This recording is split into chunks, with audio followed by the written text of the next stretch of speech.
Chapter number 1 sets of class 11th। आज हम करेंगे एक्सरसाइज 1.1। इसमें हम करेंगे पहला क्वेश्चन। कह रहा है कि which of the following are sets, justify your answer. कह रहा है कि इनमें से कौन सेट बना रहा है और अपने आंसर को जस्टिफाई करो। फर्स्ट पार्ट कह रहा है the collection of all the months of a year beginning with the letter J. कह रहा है कि उन महीनों की कलेक्शन जो जे लेटर से स्टार्ट होते हैं, क्या उन महीनों की कलेक्शन सेट बना रही है। क्या उन महीनों की कलेक्शन सेट बना रही है। अब अब अब पूरी दुनिया में जाके देखो, किसी भी बंदे से पूछो कि ऐसे महीने बताओ जो जे लेटर से स्टार्ट होते हैं। किसी भी बंदे से पूछो, हर एक बंदा यही कहेगा जे से जो मंथ स्टार्ट होते हैं वो है जनवरी है, जून है, जुलाई है। मुझसे भी अगर कोई बंदा पूछे मैं भी कहूँगा जनवरी है, जून है, जुलाई है। आप लोगों से अगर कोई पूछेगा आप भी बताओगे यही ऐसे महीने हैं जो जे लेटर से स्टार्ट होते हैं। सो ये जो एक कलेक्शन हुई किन महीनों की, उन महीनों की जो जे लेटर से स्टार्ट होते हैं। जनवरी जिसमें आता है, जून जिसमें आता है, जिसमें जुलाई आता है। ये क्या है, एक वेल डिफाइंड कलेक्शन है। सो जो जो ये कलेक्शन है महीनों की जो जे लेटर से स्टार्ट होते हैं ये सेट बना रही है। सो इसको हम कहेंगे इट इज़ अ सेट। क्योंकि रीज़न यही है कि अगर आप किसी भी बंदे से पूछोगे हर एक बंदा यही कहेगा कि जैसे जो महीना स्टार्ट होता है उसमें जनवरी आता है, जून आता है, जुलाई। ये हर एक के लिए फिक्स है, वेल डिफाइंड कलेक्शन है। सो इसको कहेंगे हम इट इज़ अ सेट। इसी तरह से सेकंड पार्ट है the collection of 10 most talented writers of India. कह रहा है कि 10 मोस्ट टैलेंटेड राइटर जो इंडिया के हैं क्या वो सेट है। अब ये जो है ये सेट नहीं है, यहाँ पे हमने लिखा है it is not a set. Because reason भी लिखा है because somebody chooses one type of writers and somebody chooses another type of writers. क्योंकि ये चॉइस पे डिपेंड करता है। क्योंकि अगर मुझे कोई कहेगा कि 10 मोस्ट टैलेंटेड राइटर्स बता दो, मैं अपने हिसाब से कहूँगा 10 टैलेंटेड राइटर्स के नाम।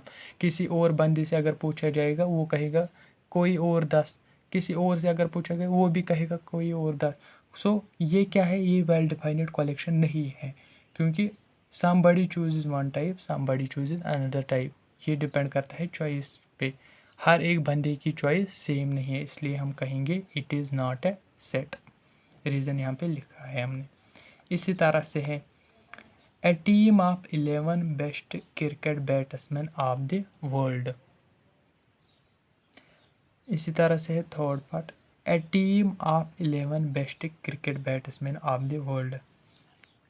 कह रहा है कि वो टीम जिसमें अच्छे बैट्समैन हो, 11 अच्छे बैट्समैन हो, क्या वो सेट है। अब मेरे लिए अगर मुझे कोई कहेगा कि वो टीम बता दो जिसमें 11 बेस्ट बैट्समैन है, मैं कहूँगा सपोज़ इंडिया है। किसी और से अगर पूछा जाएगा वो कहेगा अपने हिसाब से नहीं ऑस्ट्रेलिया है क्योंकि उसमें स्टीव स्मिथ है, वो अच्छा खेलता है, वो अच्छा बैट्समैन है। मैं कहूँगा अपने हिसाब से इंडिया है, उसमें विराट कोहली है, रोहित शर्मा है। सो ये भी सेट नहीं है क्योंकि ये भी चॉइस पे डिपेंड करता है। रीज़न वही है, it depends upon choice because everyone has not same choice. ये आपने रीज़न याद रखा है। तो हम क्या कहेंगे, it is not a set. Reason वही है because somebody chooses one type, somebody choose another, because it depends upon choice, everyone has not same choice. मुझसे कोई कहेगा मैं कहूँगा इंडिया है क्योंकि उसमें विराट कोहली है, वो बहुत ही अच्छा खेलता है। आपको कोई कहेगा आप कहोगे ऑस्ट्रेलिया, या ऐसे ही कहोगे जिम्बाब्वे, ऐसे ही कहोगे कोई और कहेगा कोई और। इसी तरह से ये क्या है, वेल डिफाइंड कलेक्शन है नहीं, इसलिए इसको हम नहीं कहेंगे कि ये सेट है, इसको हम कहेंगे it is not a set. इसी तरह से फोर्थ जो पार्ट है कह रहा है the collection of all boys in your class. कह रहा है कि जो आपके बॉयज़ हैं उनकी कलेक्शन, आपकी क्लास की जो बॉयज़ है उनकी कलेक्शन अगर लोगे क्या वो सेट बना रही है। अब कोई मुझसे कह रहा है, सपोज़ आपके क्लास के बॉयज़ जो है, अगर आपके क्लास में कितने बॉयज़ है, सपोज़ मुझसे कोई पूछ रहा है कि आपकी क्लास में कितने बॉयज़ हैं, मतलब हमारे क्लास में अगर मैं देखूँगा हमारे क्लास में 30 बॉयज़ है, 30 गर्ल्स है। अब कोई पूछ रहा है मुझसे कि आपके क्लास में कितने बॉयज़ हैं, मैं क्या कहूँगा 30। किसी और से भी अगर पूछा जाएगा कि इसके क्लास में, यानी कि मेरे क्लास में कितने बॉयज़ है, वो भी कहेगा ना 30, क्योंकि उसने देखा होगा। इसी तरह से आप, अगर मैं कहूँगा मुझे आपकी क्लास के बारे में पता है, मैं आप कहूँगा आपकी क्लास में कितने बॉयज़ है, आप भी क्या कहोगे 30, मैं भी कहूँगा 30, क्योंकि मुझे पता है और आपको भी अपने बॉयज़ की कलेक्शन जो है अपनी क्लास में वो आपको पता है। सो ये जो कलेक्शन हुई, collection of boys in your class, आपके क्लास में, ये फिक्सड है हर किसी के लिए। चाहे आप किसी भी बंदे से अपने इलाके में बताओ जो आपके स्कूल में पढ़ रहा हो, उससे कहो कि हमारे बॉयज़ जो है, हमारे क्लास में कितने बॉयज़ है, वो भी कहेगा। सपोज़ अगर आप 30 बॉयज़ हो आपके क्लास में, वो भी कहेगा 30। आप खुद भी कहोगे अगर आपसे कोई कहेगा कि आपके क्लास में कितने बॉयज़ है, आप खुद भी कहोगे 30, क्योंकि ये वेल डिफाइंड कलेक्शन, ये फिक्स है, चेंज नहीं होगी, हर एक बंदे के लिए ये सेम है। चाहे आप किसी और बंदे से पूछो जो आपके ही स्कूल में पढ़ रहा होगा, लेकिन किसी और क्लास में आप उससे पूछोगे हमारे क्लास में कितने बॉयज़ है, वो भी कहेगा 30। और अगर आपसे पूछेगा कोई, आप भी कहोगे 30, क्योंकि 30 जो ये कलेक्शन है आपकी क्लास की, ये फिक्स्ड है, ये चेंज नहीं हो, ये चॉइस पे डिपेंड नहीं करता है। सो इसको क्या कहेंगे, the collection of all boys in your class, इसको हम कहेंगे it is a well defined collection, इसको हम कहेंगे it is a set, it is a set.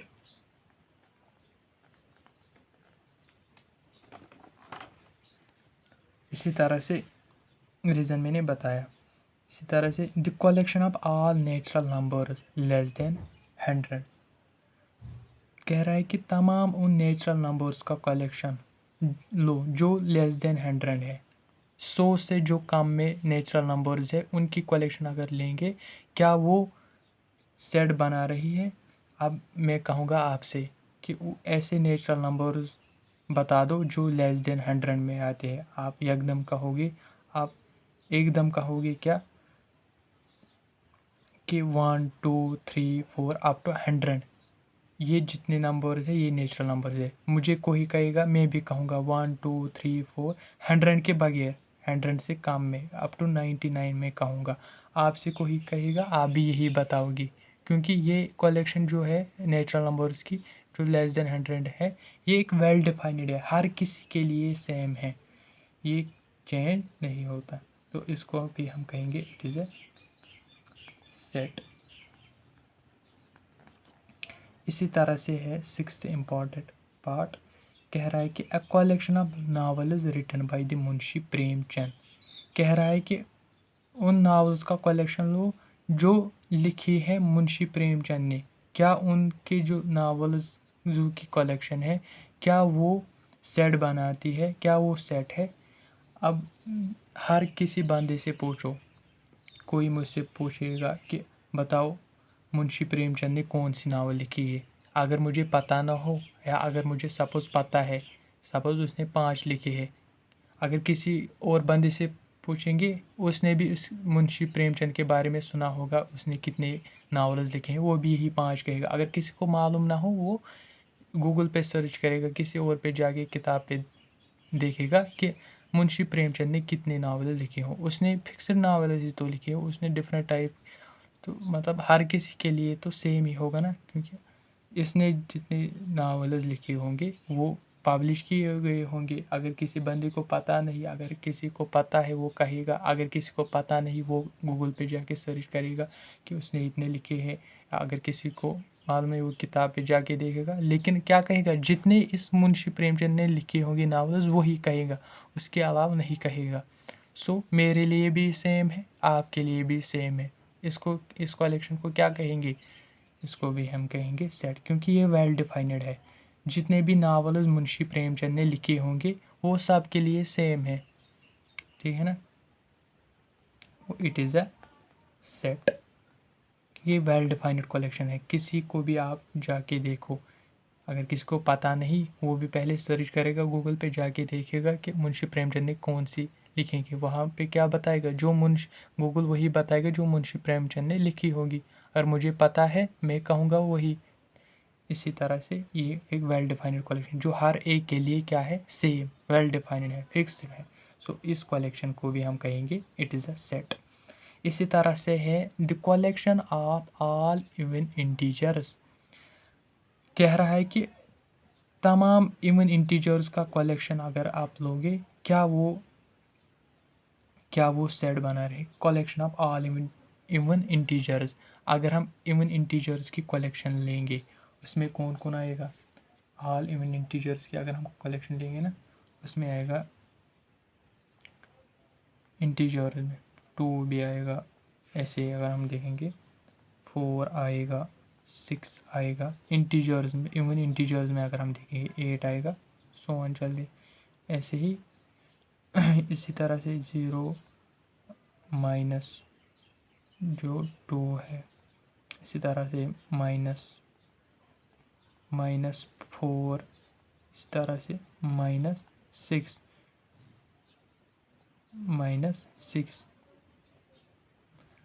-4 -6। ये कलेक्शन है इवन इंटीजर्स की। मुझसे किसी ने पूछा कि कलेक्शन ऑफ इवन इंटीजर्स बता दो, मैंने बता दिया 0 2 4 6 8 सो ऑन।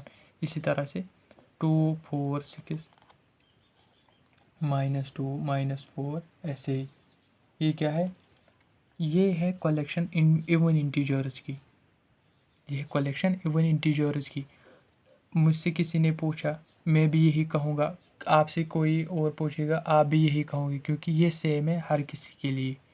सो जो ये इवन इंटीजर्स का कलेक्शन है, ये क्या है, ये भी एक सेट है, क्योंकि ये वेल डिफाइंड है। अगर मुझसे कोई बंदा पूछेगा, मैं भी यही कहूँगा 2 4 6 8, ये जो ये है ये, या -2 -4 -6, ये जो कलेक्शन है ये क्या है, ये इवन इंटीजर्स की कलेक्शन है। आपसे कोई पूछेगा, आप भी यही कलेक्शन बताओगे। जो ये कलेक्शन है, the collection of all even integers, ये कलेक्शन क्या है, वेल डिफाइंड, हर किसी बंदे के लिए ये सेम है। सो हम क्या कहेंगे कि the collection of all even integers is a set. इसी तरह से जो आता है उसके बाद वो है the collection of questions in this chapter. कह रहा है कि the collection of questions in this chapter, क्या कलेक्शन जो क्वेश्चंस की है इस चैप्टर में।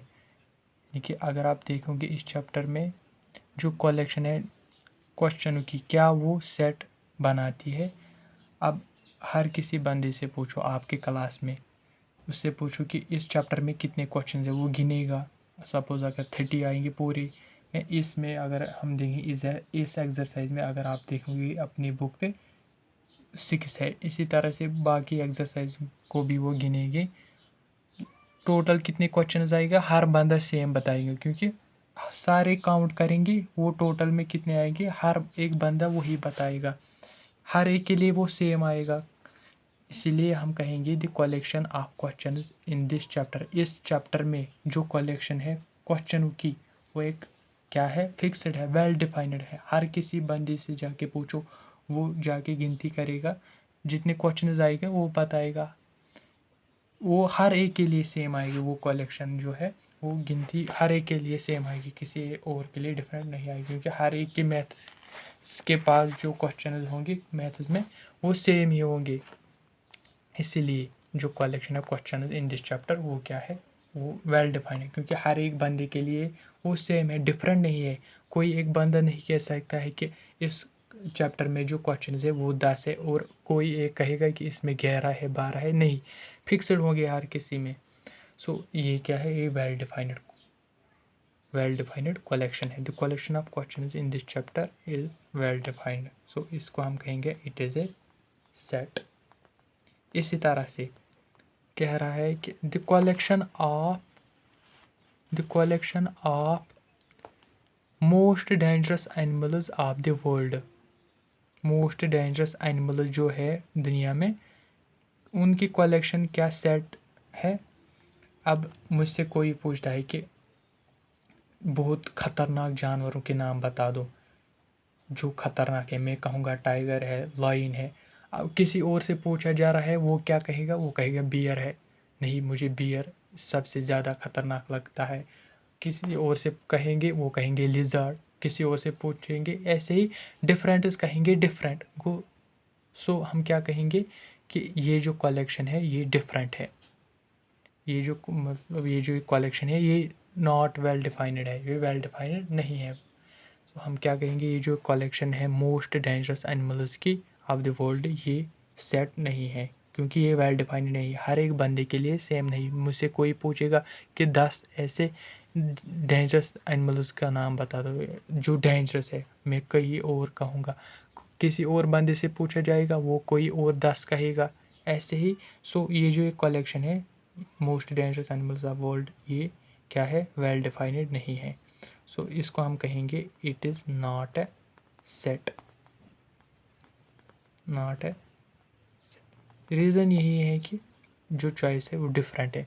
मुझे सपोज़ मुझे डर लगता है शेर से, आपको डर लगता है, किसी और को डर लगता है, या कहेंगे हम भालू से, किसी और चीज़ से।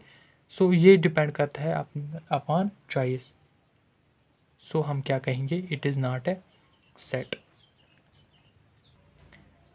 अब कुछ नोटेशंस है जो आपको याद रखनी होगी, वो हम आगे लेक्चर में उनके बारे में डिस्कस करेंगे, लेकिन आपको वो याद रखने होंगे।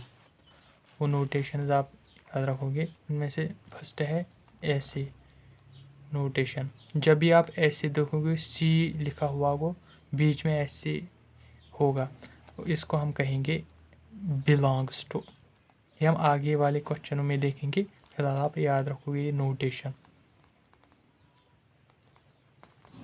Remember this notation. सेकंड, और ऐसा होगा, इसको हम कहेंगे does not belong to.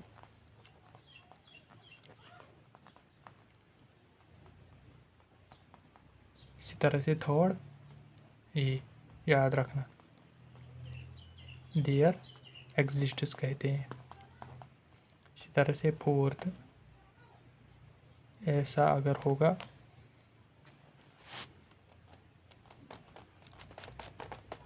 Fourth अगर ऐसा होगा,